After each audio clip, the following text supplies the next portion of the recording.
So at this time, before we get started, I would like for Brother Myers to come up and greet you, and then we'll turn it over to our illustrious speakers.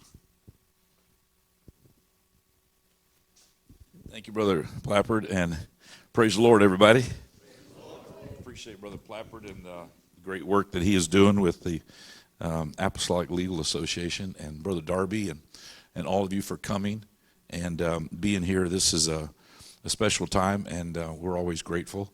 Brother Plappard had asked me to give a little bit of devotion this morning, but I want to get out of the way and hear some of these other speakers. But I was thinking this morning, I was reading some scriptures and some things that came to my mind from 2 Timothy 3:14 and 15.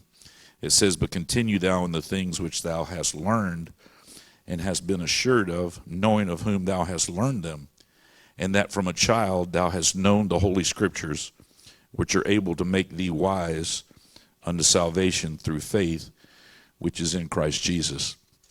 And I got to thinking about a number of years ago, my wife had a significant birthday, and so we had some neighbors that were down the street, and they had an old Mustang. She loves old Mustangs and had always dreamed of having an old Mustang, and they had it for sale out in the driveway. And so I stopped by and talked to the guy, and he said, he said, it's a 65 Mustang. And I said, would you mind if I take it for a drive? And he said, no. So I drove it, and it was crank windows, no air condition, it was all original, and it was in pretty good shape, So I got a price that we could live with and bought it for her and surprised her. And she was so excited. And then we started researching it and found out that it wasn't actually a 1965 Mustang. It was a 1964 and a half Mustang. So we were all jumping around in the house because that immediately meant it was worth $10,000 more. And they first released Mustangs in the middle of 1964. So there's a group of 1964 and a half Mustangs. And so we were excited about it. But in Florida, you do nothing without air conditioning. So I'm like, I got to put an air conditioner on this car, Of course, my daughter had never seen crank windows before, so she was enjoying that. But it was kind of neat to get ready for it. But an old attorney that I worked with for about 20 years here in town, in fact, his son was with us last night, Joe Mitchell, and he has a lot of old cars, and he had them in garages all over this area. And so he knew about old cars, and he knew about me getting this car for my wife, and that it was a 64 and a half Mustang. And so I talked to him, and I said, Joe, I'm thinking about putting an air conditioner in this Mustang. What do you think? Oh, no, David. No, you can't do that. And he made this statement. I've never been able to get away from it. He said, the value of that car is not in its comfort or its convenience. The value of that car is in its originality. And I thought about that, and I thought how important it is for us to stay true to the original foundation that we have. When I got out of law school and I went to work for Liberty Counsel, we started working on a Ten Commandments case that we actually joined with Texas. They had a similar situation where the Order of Eagles had given them a monument of the Ten Commandments, and the American Civil Liberties Union had sued, and so the Attorney General was arguing that case, and they joined our cases together. We were representing some counties up in Kentucky. So only 6 months in, we had a case before the U.S. Supreme Court, and my partner was doing the oral arguments, Matt Staver. So it was pretty cool for my wife and I to be front and center in U.S. Supreme Court and to see all how this went down. Of course, it was a constitutional case, Ten Commandments case. But it came down to original intent. You guys remember that, right, from con law? Original intent is always kind of a big part in interpreting the Constitution and all. And so while my partner was making some arguments that the Ten Commandments is more than just a religious document. It's a historical document. It's a moral document. Ruth Bader Ginsburg interrupted him and said, "Counselor, have you even read the first 5 commandments?" And of course, he recognized this as a rhetorical question, and he said, he didn't say anything, he just waited. And she said, "Not only are they religious in nature, but they suggest exclusive worship." And she said it with such disdain. I wanted to say hallelujah, I thought that was a wonderful, wonderful point. And he said, Your Honor, there's 10 Commandments that's right here in the historical foundation of our, it's engraved up into the top of our Supreme Court buildings, and it's part of our foundation and Judeo-Christian values. And she said, Counselor, you have no proof that that's the 10 Commandments. She said, many people believe that's the first 10 amendments to the U.S. Constitution. In my mind, I was thinking, well, why would Moses be holding the first 10 amendments to the U.S. Constitution? I'm thinking of that scripture, professing themselves to be wise, they become fools, you know. But I thought it was interesting that a person, her interpretation was that was religious overreach, and yet we saw it as the foundation of our moral authority and our entire American jurisprudence system being based on the 10 Commandments. But it just reminded to me over and over again, and of course, fortunately, most of the justices did not agree with her, and we won that case. But the thing about it is, it reminded me once again that the moral foundation, the cause, the purpose for everything we do goes back to Scripture. And I'm thankful that we're still holding on to those Scriptures. The value is in the originality, and so it's what's an honor. Thank you for all the work that you do, and thank you for being here for this conference. God bless you. Thank you, Pastor Myers. And at this time, we're going to learn about church governance. And on your agenda, I just want to point out, J.J. Vincent is a Louisiana attorney and is based out of St. Louis at this point. But Brother Robert Rodenbush, who is a very accomplished attorney, is not a global missions leader who established churches and serves as the Dean of International Studies of Missions at Indiana Bible College. That is his father. But he is an accomplished attorney, and we're glad to have him and Brother Vincent come and present to us. God bless him. Thank you, Brother Plappert. Thank you for the work you've done in putting this together and all those who've helped you with it. We greatly appreciate it. So it's wonderful to be here. We are going to tag team this, so that means we can double bill. So it's a good deal for us lawyers. So we are mindful of the time, and we will, well, those of us who bill by the hour, it's not a good thing, but for those who don't, it's a great thing. So we're going to get started here. I'll let Brother Vincent say a couple words. I want to say a special thank you to him. Was our first president of the Apostolic Legal Association, is the one who set up all the help get everything together with the governing documents and kind of get this organization started off. So thank you for that, doing that and all that work. We appreciate it.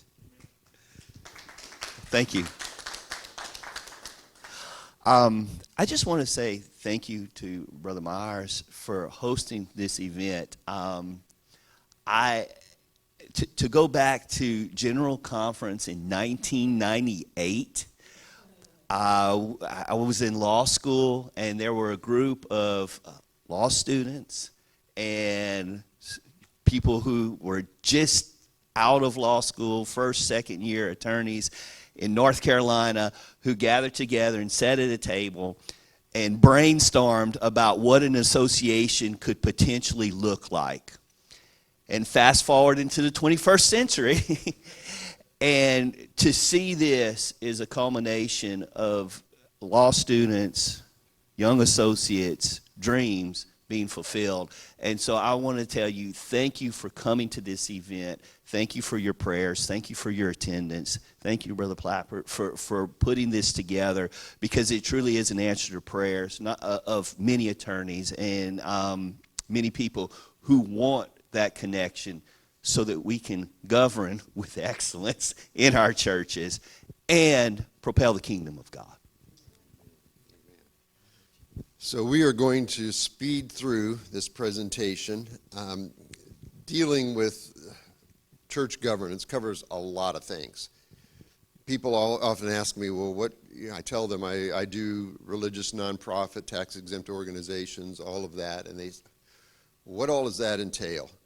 Well, basically, think of it as you're like a general counsel or in-house counsel for a business, organization, whatever, and you kind of have to be a jack of all trades in the sense that you need to be able to spot the issues. I mean, I've dealt with things from, we had a lawsuit one time against the Missouri District where the two Catholic organizations were fighting it out over whether they were going to be able to exhume St. Stanislaus's body and move it, or it was going to stay there right in the front and center of what was at that time Gateway and the Missouri District's property. And of course we got dragged in it because Missouri District actually owned that property. So you can go anything from a premature resurrection of a saint to, unfortunately, the first major case I handled for a church organization was a child sexual abuse case. So it runs the gambit. Certainly corporate governance, as Brother Boyd adequately stated last night, if you're going to end right, you better start right. And as he pointed out to me, conversation afterwards, if you don't start right, you better correct along the way. So thank you for those words, Brother Boyd. That's good advice. So we'll talk a little bit about that. But really, you're dealing with all kinds of issues. Real estate, you're dealing with injury, you're dealing with even some securities work. Anybody ever had churches that, to try to raise money, they started issuing promissory notes to people in the congregation and that sort of thing. So it covers a wide gambit, except there's a twist to it. There's kind of three things that make a difference. And the first one is it deals with religious organizations. You've got all the benefits and some of the detriments of being a religious organization in the context of the First Amendment and those different things that cover all sorts of things. The second area is you're dealing with tax issues, a lot of tax issues, because you wouldn't think that, but to be tax exempt, you got to know what those tax issues and those tax rules and laws are. So you're a tax attorney as well. The third thing, and this is probably the most important thing, and Justice Branning touched on this yesterday, and I think she did an excellent job. You are dealing with people, and the work that you're doing as an attorney, and those of us who are both ministers and attorneys, and the pastors and churches you're advising, you're dealing with people's souls. And in a business, you go in, you make the best decision, you hire someone, you fire them the next week if it doesn't work out. It doesn't really affect the business. But in a church, you fire someone, how's that going to affect them, their walk with God? How's that going to affect their kids and their walk with God? And the whole gambit of those types of issues, and you're dealing with people and souls, and that's why I'm so glad for this organization that's been set up to try to help we as lawyers and pastors and ministers kind of come together and understand those things, because they are critically important. The final thing I'll say in my opening remarks is this: as attorneys, we have to find and be accountable to a good church, a good pastor. And as Brother Jones stated last night, you got to know where to go and who to go to when you're going through it. And I want to thank my pastor, Brother Jones. He was my pastor during the critical time when I was transitioning through end of law school into practice. And those were formative years for me. Thank you, Brother Jones, for being my pastor during those critical years. So all of that aside, we will start through here, and we are going to jump in back and forth, certainly in dealing with safeguarding, helping churches. There's problems out there.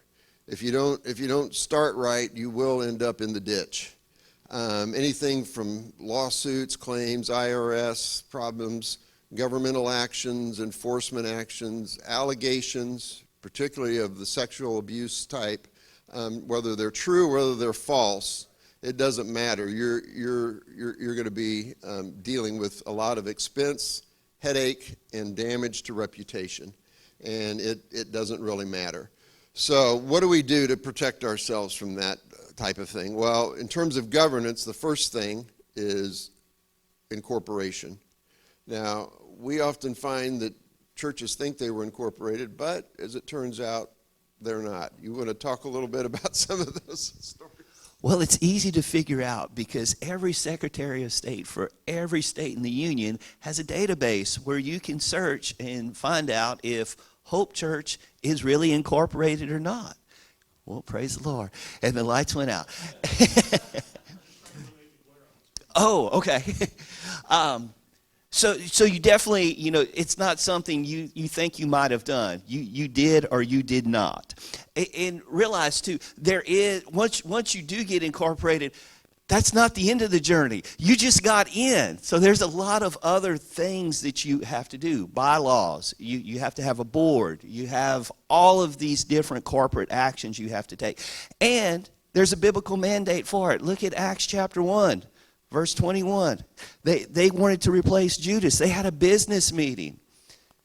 Well, we know how that turned out. But make sure that you do have your governance in place so that you can mitigate risk, because life happens. People are people. Let me say that again. Whether they're baptized in Jesus' name, whether they speak in tongues, they are still people. And they will have the gambit of problems that all humanity does. So I'll turn it back to Rob so he can talk to us about what kind of meetings do we need. All right.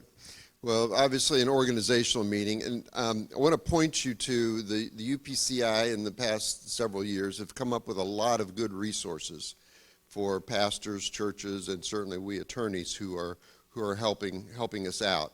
And so the organizational meeting is basically your initial meeting that kind of sets the church in order. Once you've got your corporate status, we're not going to try to go into, you saw I skipped a bunch of slides. We're not going to try to go into detail. We're going to give you the high points here.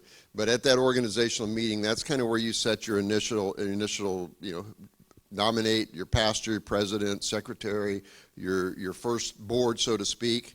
Is in place, as well as various resolutions that need to be in place. Good resources.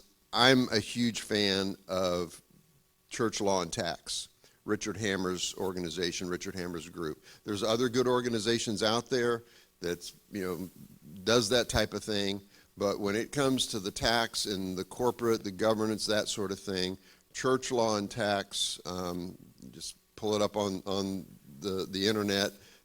Richard Hammer was kind of the driving force, originator, founder of that. I mean, there's more reading and more material there than you will ever want to know. But the UPC also has some good material as well, various resources.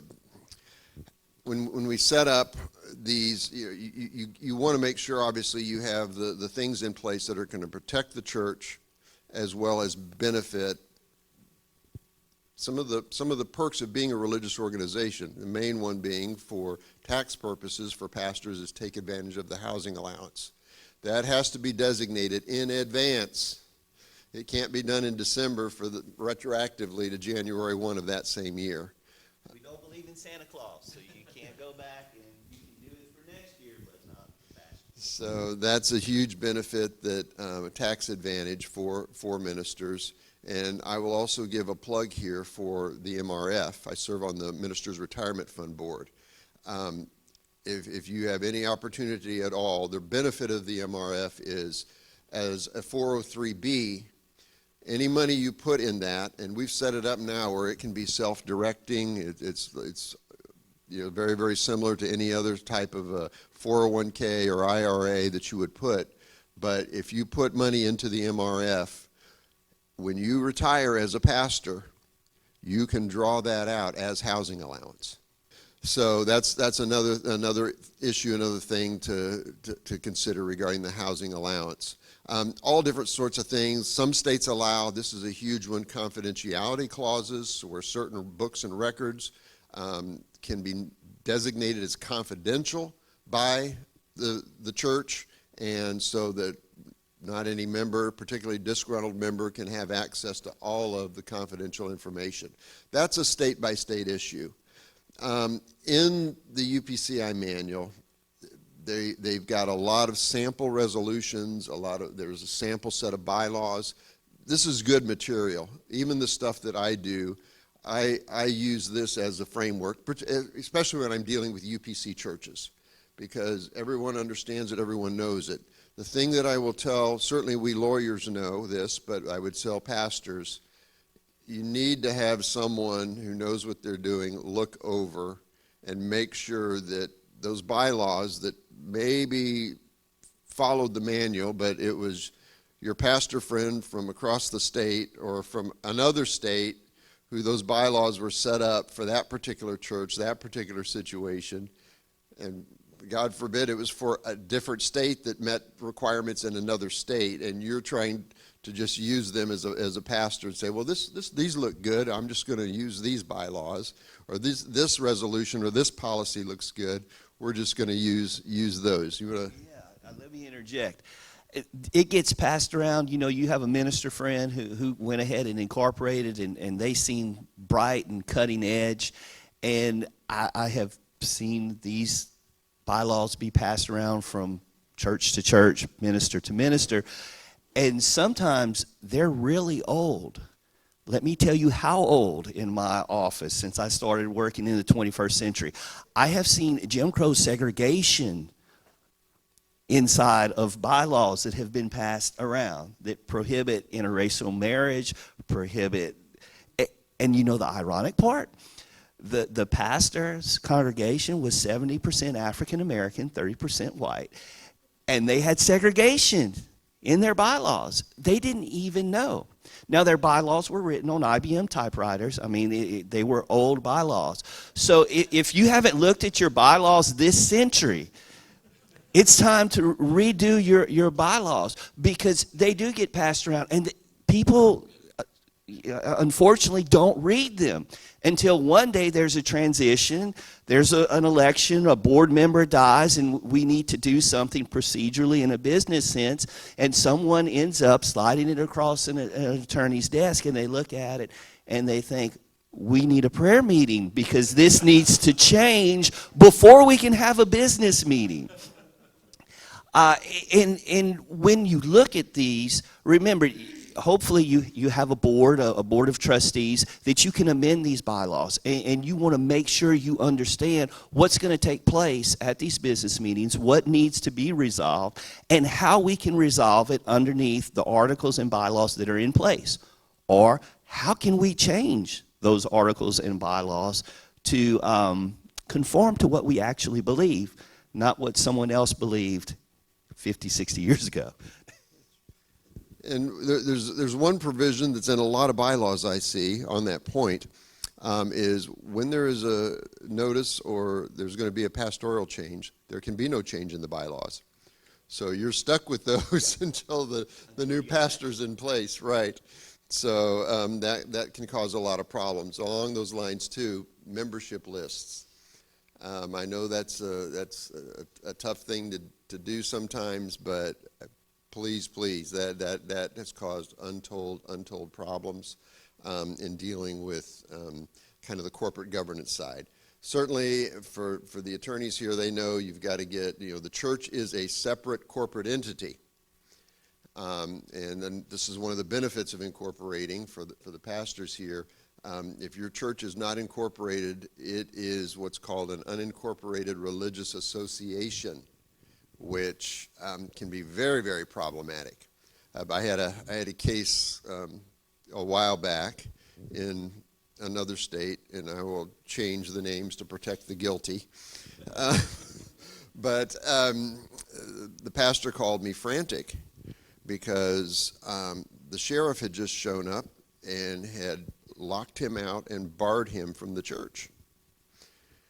And we couldn't figure out, well, what in the world happened? There were some, disgruntled members in the church. Well, what had happened was his church was not incorporated. It was an unincorporated religious association. And so the title to their property was held not in the name of the church, but in the name of 3 trustees who were holding it in trust for the church because it was an incorporation, so it could not hold property. Well, unfortunately, 2 of those trustees were the main disgruntled people in the church, and the 3rd trustee was very elderly and just kind of went along, and they all went down to the courthouse and to the sheriff's office, and they were on the deed to the church. They were the trustees. They were named trustees, and they kicked the pastor out.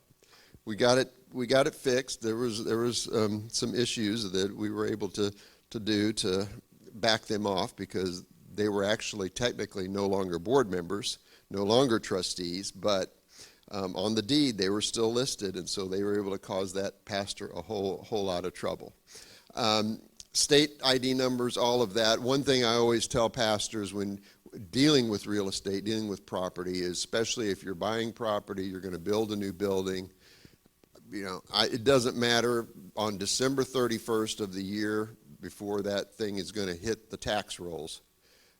Have a prayer walk, even if it's a vacant piece of property or your building's not fully completed. Have a night watch night service, have a prayer walk. Do something to put that property in legal religious use so that you won't get taxed that first year, because most states it's January 1. That property has to be in religious use. Otherwise, you're going to pay taxes on that property taxes, for that whole year up until the following year. So keep that in mind. That's a... And realize, too, whenever you're building property or building acquiring property, you typically want to bring that in front of your membership and get everyone involved as a church, because you're going to need to raise copious amounts of money nowadays to be able to buy this property. Which begs the question, who is a member? Well, the roll is called up yonder over there, and there needs to be a membership roll here as well so that you know who your members are. In acquiring property, probably not that big of a deal, because you know what? Someone who is, as Brother G.A. Mangan used to say, an associate member of the church, which means you support them financially and maybe not live exactly as we prescribe according to biblical standards. You want to make sure that that person may or may not be a member, because you need to delineate, at least in your bylaws, who is a member. That becomes very important in pastoral transition, or if you need to fire the pastor, because once you have your membership roll, they can vote on who the next pastor is. And there are a lot of people who think they're members of our churches that aren't members of our churches, because they have not been accepted in the role. And you need to delineate an age requirement. You need to delineate, do you want them filled with the Holy Ghost or not? Do you want them to attend? Because when it's time for pastoral transition, I mean, the nursing home ministry, they're going to wheel them in there to vote, because they have been, especially if pastor needs those votes. The other thing are people who you haven't seen in the last year and a half. Bless God, this is their church, and they're here to vote. Well, they haven't paid tithes. They haven't been faithful. So, you set all the members there, and you go through and you have a membership roll, and you go ahead and find out who the sheep are and who the goats are, and you separate them at the meeting. That's an awkward process, but it's one that needs to take place, because you want to make sure you know who your members are, so that one, you can have a peaceful transition in the pastoral process, and two, you can make sure that your finances are in order so that you can acquire the property and get that building that God has laid on your heart. And I found in working with churches, if you do that process early, and just kind of as a matter of, maybe at the end of, your new converts course or something like that, discipleship courses, and it's just kind of a part of the process. Okay, you sign this paper, the membership, obligations, whatever, your name's put in the book. It kind of alleviates then that crisis or blow up that you would have at the actual business meeting, because it's like everyone kind of knows and a lot of times pastors will as a means of safeguarding that, it's kind of just an annual renewal thing, just like with any other organization that you might belong to. And you kind of, like we do the affirmation statement every year type of a thing. And you can kind of continue a similar process with the local church, so that the membership just gets used to that. Okay, yeah, it's time to reaffirm my membership to the church, and that way you avoid some of the the crises that or blow-ups or explosions that can happen at a business meeting when you are separating the church from the goats. And you can blot some names out on the membership roll that probably need to be blotted out because, when we're counting sometimes how many people are in church, sometimes as a pastor or a board member, we want to have a bigger role. And that can come up to bite you if there ever is anything out there because these people can have an outside influence on what is potentially happening in the growth and foundation of the church. Because above all, we're supposed to be kingdom-minded. God's kingdom, not anyone else's kingdom. And sometimes people get confused as to whose kingdom they serve. So kind of overview, this slide here, you can see the different things we've touched.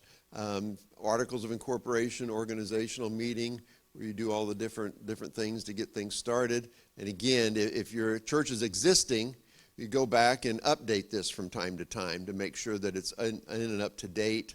We do make sure you've got the. How often do you think they should update, Rob? That's probably a good question.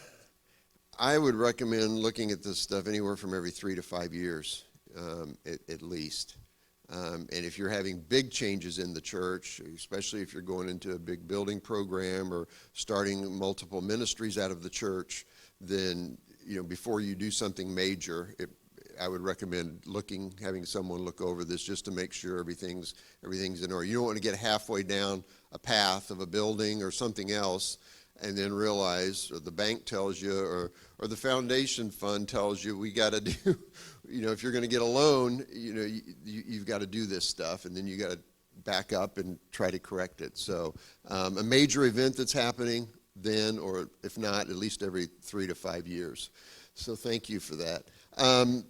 Sales tax, state tax ID, those sales and use tax is important. Certainly the real estate property tax, personal property tax exemptions. The 501c3 status. For those of us who do tax type work and understand what that's all about, I get a lot of questions. The first thing, a lot of times pastors will call and say, hey, I want to set up my 501c3 for my church. There's kind of a two-tier framework, if you will. You've got your corporate stuff, all of that falls under your state law. Then you've got federal stuff that falls under mainly the IRS.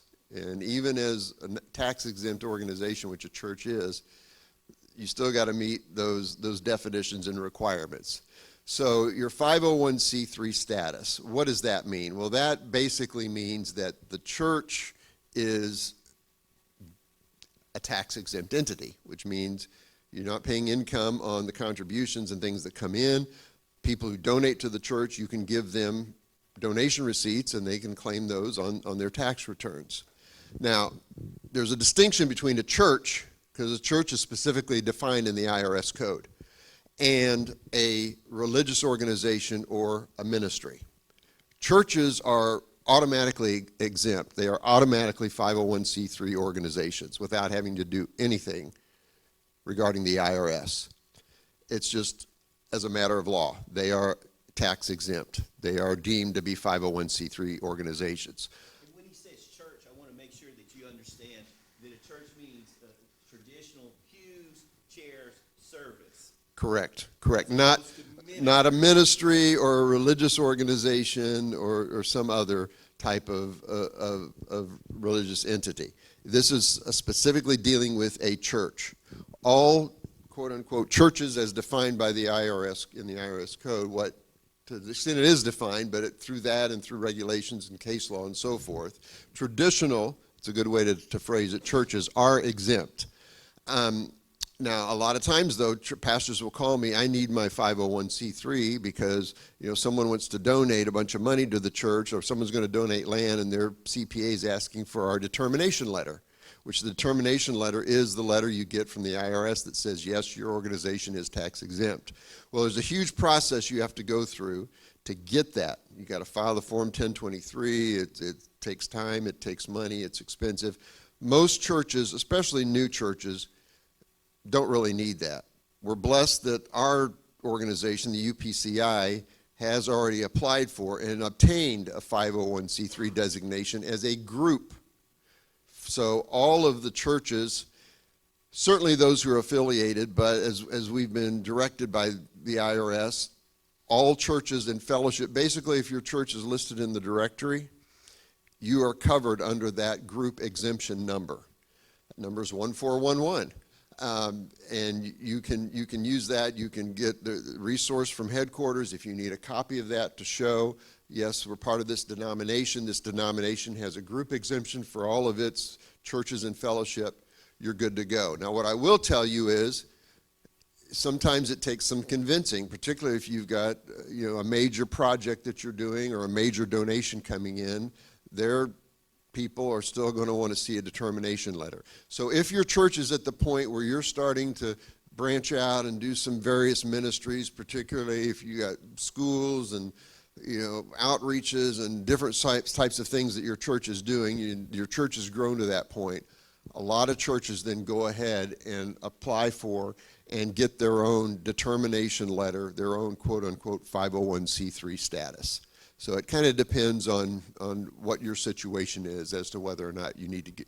I just wanted to ask you, can you differentiate a ministry? J.J. Vincent Evangelism wants to be a 501c3 because I want those big donors to send me money. So Right. You are not a church. You are a religious organization, and you have to go through the process, file the Form 1023, and get your own 501c3 determination letter from the IRS. Because I am not covered underneath the umbrella, typically, of the UPCI. That is correct. A ministry, this organization, Apostolic Lawyers Association, all the endorsed ministries of the UPCI are not covered under the group exemption of the UPCI. We all had to go get our own separate 501c3s. Am I correct down this road, Brother Bland? I see you nodding your head in agreement. So he's a tax attorney. So yes, sir, Brother Jones. I was just going to ask you to address, if you apply to the General Secretary's office, they send you that letter that designates you as subordinate to the Right. UPCI 501c3. We had to block out the UPCI's tax ID number Right. because churches would think that's what they use when they bring staff on and they're doing withholding taxes. And the IRS will, without telling the UPCI, change the UPCI withholding account to the name of that church. Yes. Suddenly, you're responsible to pay the UPCI's withholding. Payroll. Yes. They'll do that overnight, but to get it fixed can take months. Oh, yeah. Exactly. I guess they do. I've been gone a while, but we used to always get questions. Well, what is the tax ID number? You still have to get your own. Yes. Yeah. This one right here.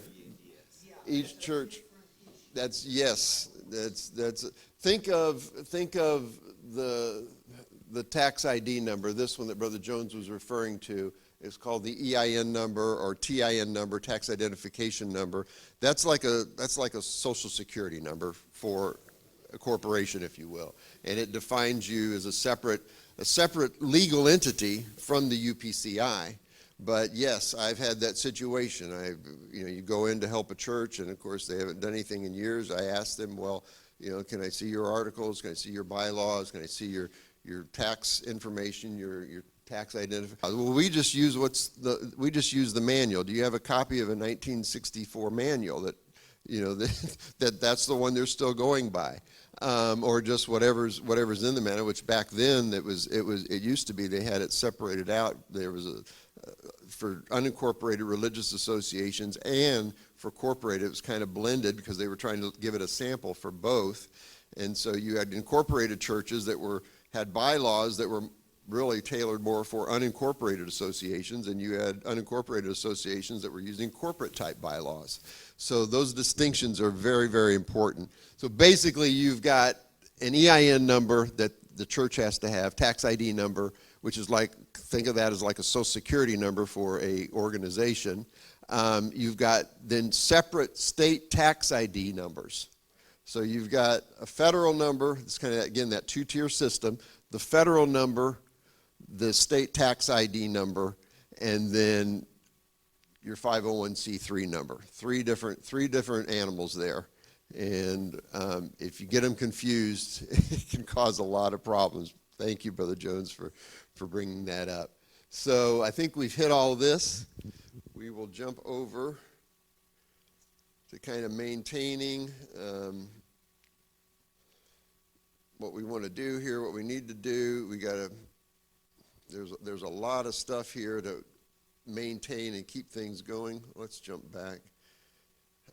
Different forms, different things. Of course, you know, if you got a church school, again, the racial non-discrimination stuff needs filing. Brother Gonzalez has done an excellent job covering the immigration, so we're going to jump over that. Equal employment opportunity stuff, workers' compensation, other reporting type requirements. We don't have time to go into, you know, all the details on all of that, but there's a lot of things out there. Any things that you've run across, JJ? Get insurance, get workers' comp insurance for your church. It will save you a lot of heartache and trouble if an employee, staff member gets hurt, someone on paid staff. Get insurance for the church. There are hurricanes, you need insurance. And there are other storms, tornadoes in the Midwest. You want to make sure that you are properly insured for your building, and you also want liability insurance, because we're going to tell some stories in a few minutes. Yes. Especially the liability insurance. So we'll keep, let me just. While you go through. Have an annual business meeting. It's not optional. You need to have that. It is a way to, one, let the church know that you are complying with whatever your state requires. It's another way, again, to firm up your membership role.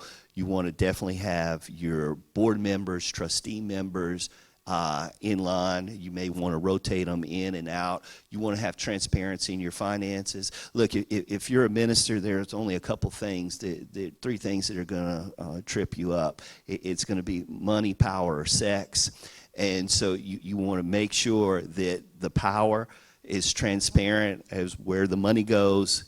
You already know how the church is going to be handled and governed. And you may want special projects. It's a way to give vision to the church to know that you are complying with the powers that be in your particular state. On that point, the money issue, yes, someone question or? I was just going to follow up on what JJ said. Yeah. And ask if you guys had any experience working with churches where they have amended their bylaws to where they have an annual business meeting, but they only do the election of the trustee members, they don't do finances, but they have their bylaws amended to where they have an annual meeting with the board members, and they discuss the finances. And is that, do you think that passed muster in terms of state requirements? And it might depend somewhat on the state. I do not recommend that. I don't think that's because you can get yourself, a lot of states require open transparency. Now, I'm not saying you got to put line by line for every single thing, but you do need to make membership, most state corporate, nonprofit corporate statutes, even those that relate to religious organizations, require that the membership do have access to, and report your annual financial statement like you would get from an auditing or CPA type firm. Just disclosing to the board now, like I said, some states have provisions that you can designate certain records as confidential, namely maybe those dealing with people's specific salaries. You can put salaries up there as a line item on your financial report, but you don't have to break that down into what did the church secretary get, what did the youth pastor get, what did the pastor make, what's the pastor's salary, and on down from there. That can be done at the board, and even depending on your state, you can designate that as confidential so that members, usually members have inspection rights. Remember, that means a member can come in and say, hey, I want to inspect the records, the books and records of this church that I belong to, and you've got to show them the books. But some of those things can be designated as confidential in some states, and if you have a resolution passed by the board to do that. But in terms of doing all the finances by just the church board, or a lot of churches, they'll have a separate, finance board that they will set up to do that. But you're still going to need to report the finances. In my opinion, you need to report finances to the membership. Again, why membership roles, and who's a member, who's not a member, why that's critical. Thank you. I mean, that's a good point. Yeah, Jeff. Can you talk about recommended establishment of a quorum for the annual business meeting? You handled that? First of all, you need to know who your members are to establish a quorum. So I will say no, it doesn't come up much, because we're going to announce our business meeting typically 3 weeks in advance. There's standard operating procedures in your bylaws, and then whoever shows up, because, praise the Lord, we haven't looked at our membership roll in the last 20 years, and pastors there, and there's a snowstorm, so we'll just go ahead with the business meeting and not postpone. Probably not best practices, but you do want a quorum. You have to know who your membership role is. You have to do a little bit of math, and then you can move forward with your meeting. On the other hand, a lot of pastors, when they look at it, they treat it as a for-profit entity, at least in the way that they operate their church, as in the CEO has absolute power to move the entity forward. And that's not how church governance works, despite the pioneer preacher mentality of I'm going to do it my way, bless the Lord, all my people need to follow. The level of confidence you can instill in your congregation is multiplied, and the transparency when they know what the finances are, when they know which way your vision is going forth. And that helps get your quorum there, because if people know you're going to give something meaningful to them, they will show up. And your non-members will show up too, because they're nosy and want to know, extrapolate out of all those numbers what pastor's salary could potentially be. Because I know the youth pastor's not getting paid all that much money, but if I subtract the secretary, people do all that kind of math at the meeting, and that's okay. It's not sinful, but it's not a personal attack on the ministry nor the board, and it can't be taken as that. And the other thing is, I've seen churches who have their annual business meeting, and non-UPC churches, they've upped the tithes to 20% because, praise the Lord, you people aren't giving enough. And that was an interesting business meeting. Let me tell you, 20% tithes for the next year. And, church secretary will be watching the envelopes, because this was before digital giving. Two questions. Could you address the way governance should move forward when you have a DBA, such as like a daycare that you run, a school that you run, and so forth? And my next question is, can you guys also address the different types of membership roles that you can have, or governance, I should say, where you have a board that's run the church, or a trustee board, or a mix of both? If you can address those two questions. Okay, I'll start with the DBAs or the daycares. This is getting into some of the tax issues, but essentially, first of all, for daycares, a lot of states allow you can either become a quote-unquote licensed, state-regulated licensed daycare, or a lot of states still allow for a daycare to be set up and run as a ministry. I will tell you, at least in the states that I've been involved in dealing with that, yes, you want to follow the highest standards. Obviously, you're taking care of children. But to go through the process of becoming an actual state licensed daycare gets very, very onerous, and there's a lot of infringement on the rights, duties, and obligations of the church.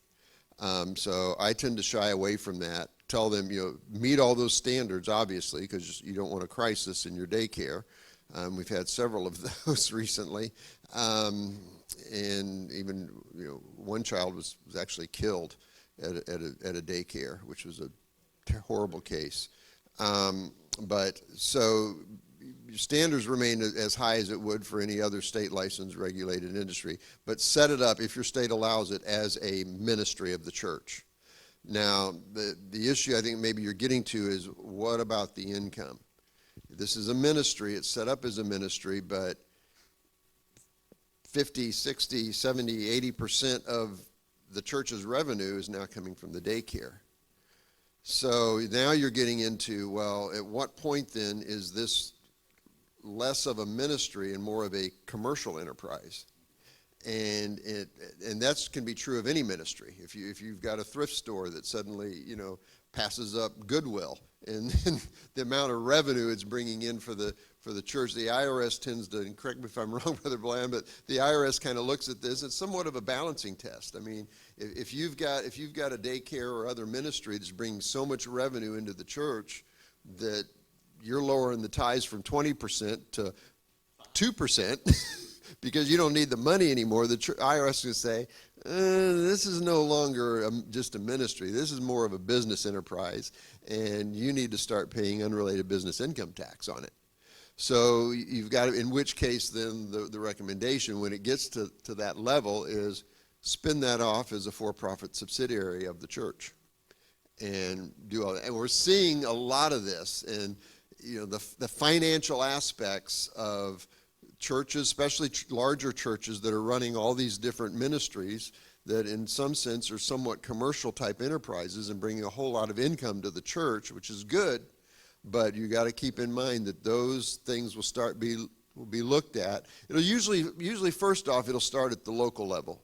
You'll have the county assessors wondering, man, they've got a lot going on there. There's cars lined up for miles getting into that, whatever they're doing, that church is doing there. Well, this church, that's fine, and they've got, 10 acres here, and, this looks more like a business, so we want them to start paying real estate taxes on that. And you may win the argument. I've even had churches that within the church, they have a pretty good size, fellowship hall, catering, people bring in and do a lot of weddings and a lot of events, and they earn a lot of income from that.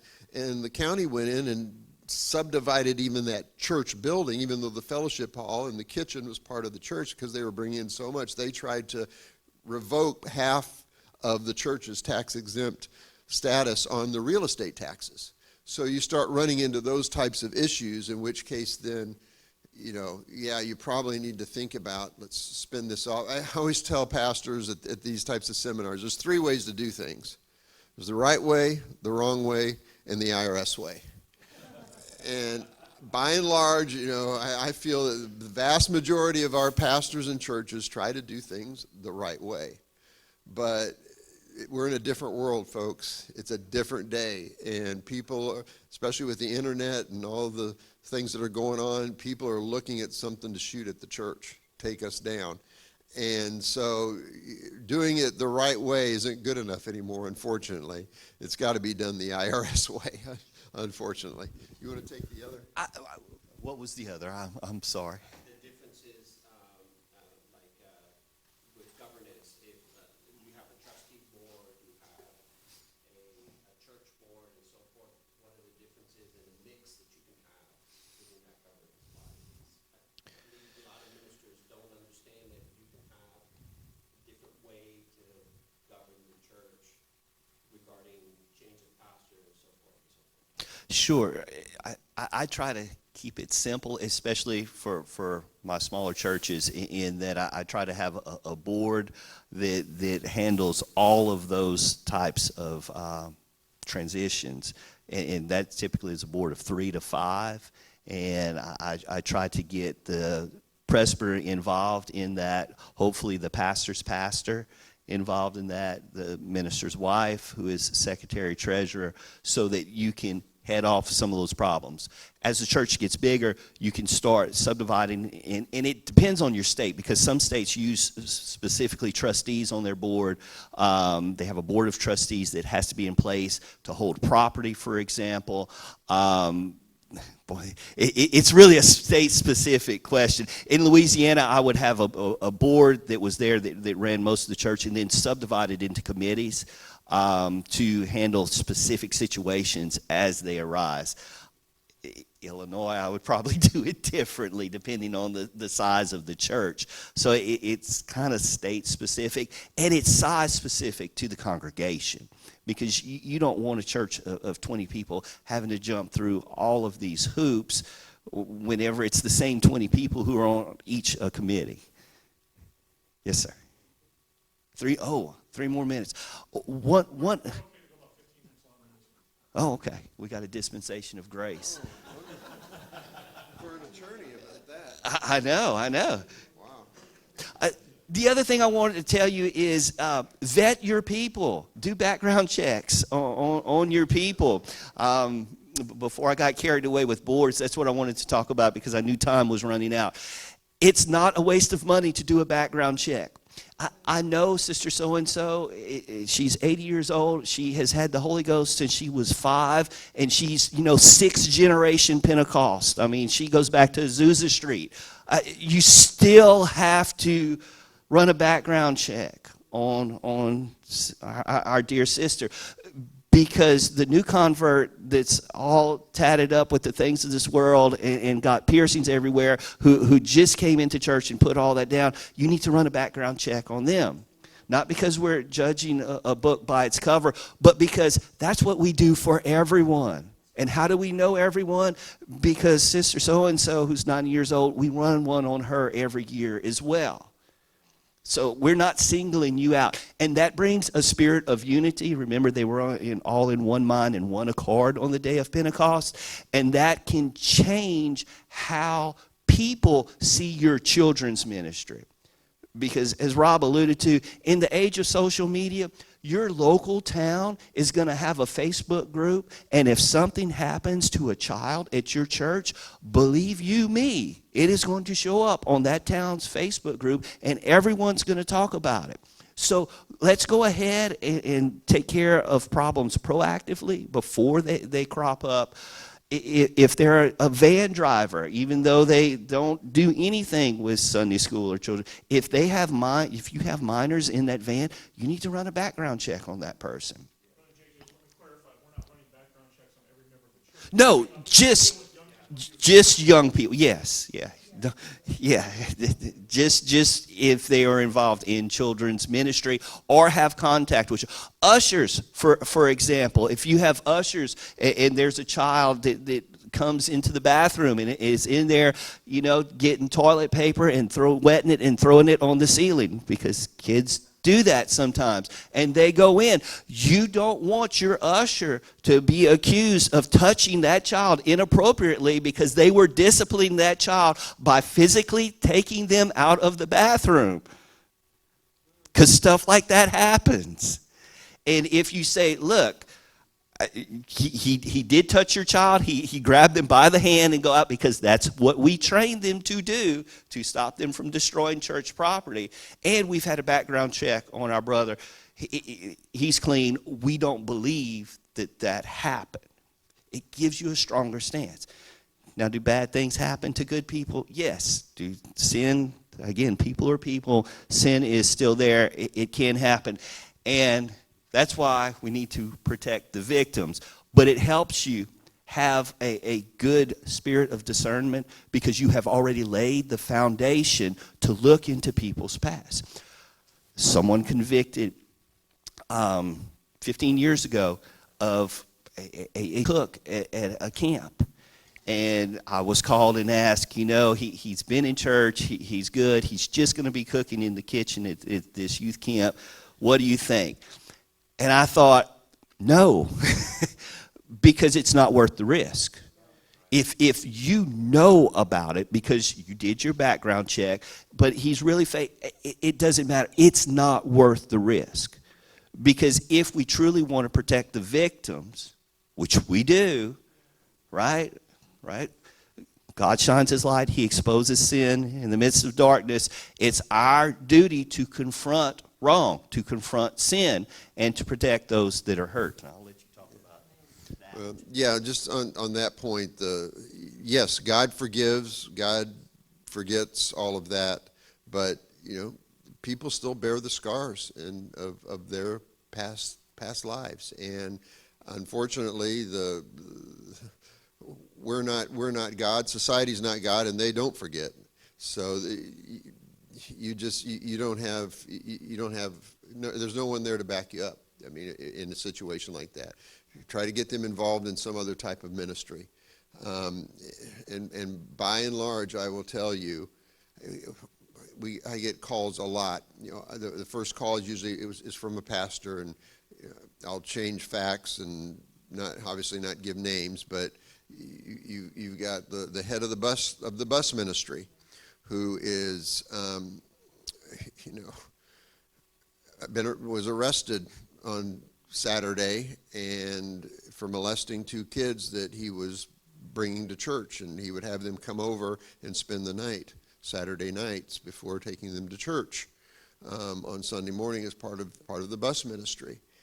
He was arrested. Well, the first call I got is from the pastor, and they're concerned. This man had been in the church for decades. He's been involved in all sorts of things, on the platform, not just driving buses, but on the platform, and a lot of different things that he was involved in.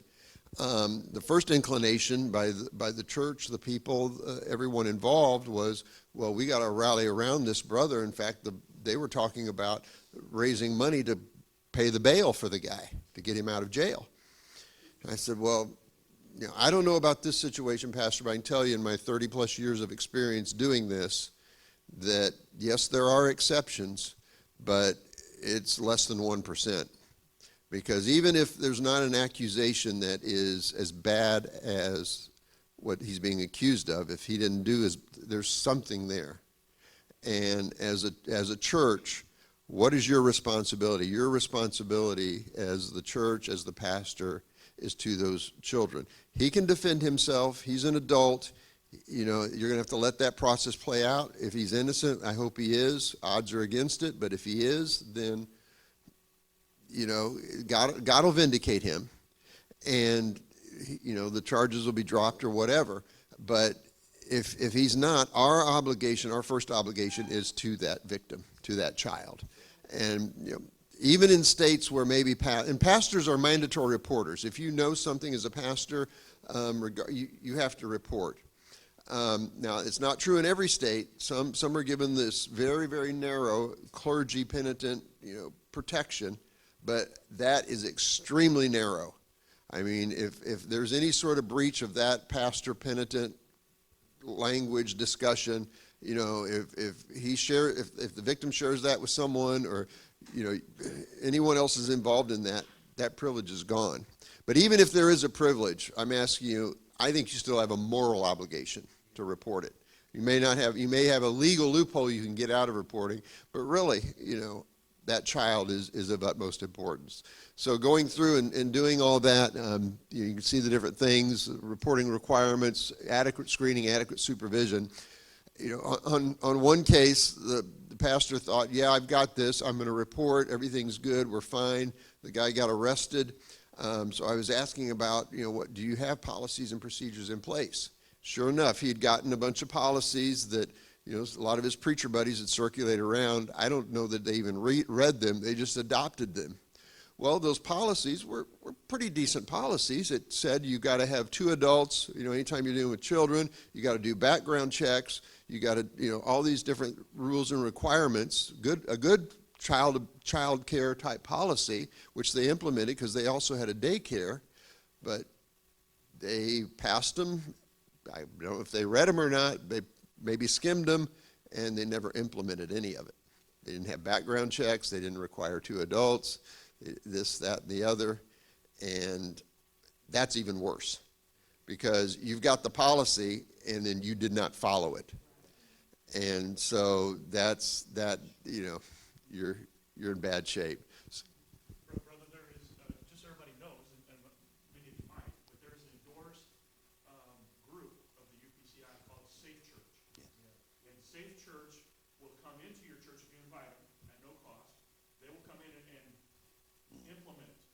all these guidelines and help you in prevention. They also have a reaction force. So if you have an allegation in your church, you can call Safe Church. They will help you with the PR. They will help you with your obligations, and they will go forward. So they both have the preventive. You come in to make sure you have all the guidelines and that they're implemented and everybody's trained. But they also have a reactive force. So if somebody in your church is accused of it, it is an endorsed organization. They have social workers, psychiatrists, and they're hoping to work with us on some of the legal issues. But it's called Safe Church, and it's an endorsed organization. I'd encourage you to, they have some sample materials you can get, but they'll actually come to your church and help implement them. So I just want everybody to be aware that that resource is available to our churches. That's exactly what I was about to say. Because whenever you have these types of issues, one of the best things that you can do is contact Safe Church, because you can do everything right from a pastoral standpoint and still have problems. Non-UPC case that I was involved with, they had a cadets program for young boys. It was the pastor's first cousin who was over it. He would take them camping.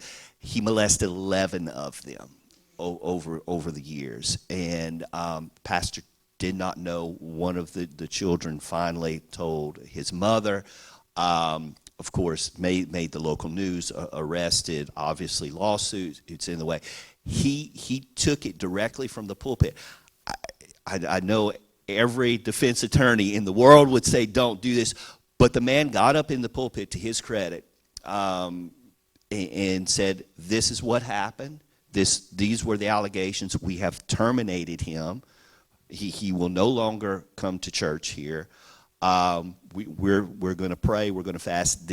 We do not believe in this type of abuse, and this will not happen again. He lost 20% of his church, but because of that transparency there, some of the people continued to go to his church because they saw his heart, and that's something that, you know, if you're dealing in these lawsuits, you've got 12 people in the box there, at least in Louisiana, that sometimes you can see that the pastor wanted to do what was right and took immediate action.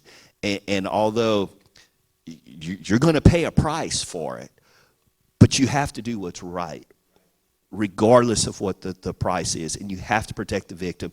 You have to get on social media. If there is a crisis, Safe Church, please, please, please take advantage of that. Because the defense attorney, no offense to the big law defense attorneys, but they're going to tell you, don't say anything in the moment. You know, batten down the hatches, circle the wagons, and sometimes from a community standpoint, that is the worst thing that you can do. From a legal standpoint, it's a great theory, because if you don't say anything, you can't be quoted.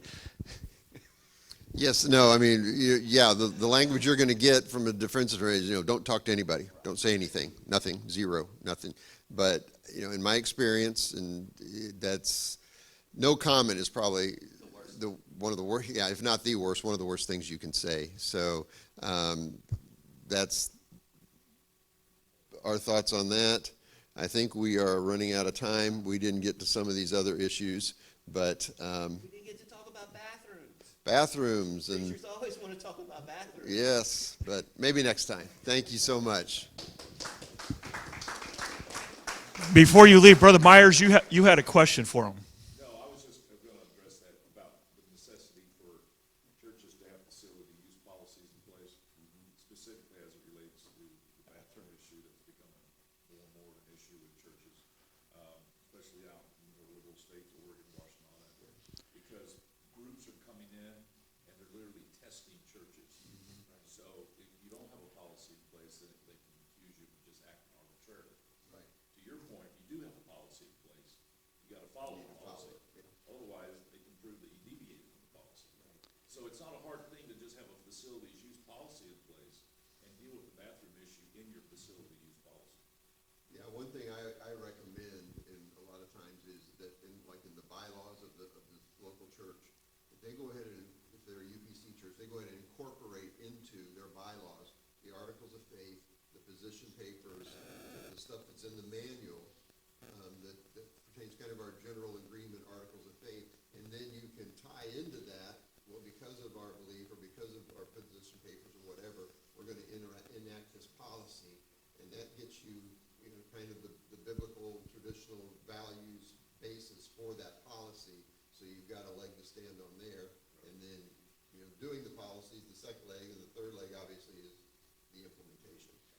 And there's good material, again, at the UPCI minister. There's resources in the manual, and there's sections, they add to that all the time. There's a lot of good material there.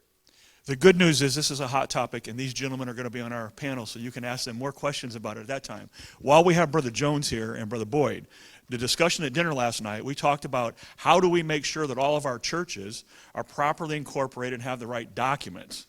And we have a large base of existing churches that we really have no control over, other we can educate them. But when we give out money, when we sponsor new churches, NAM churches, we can control it.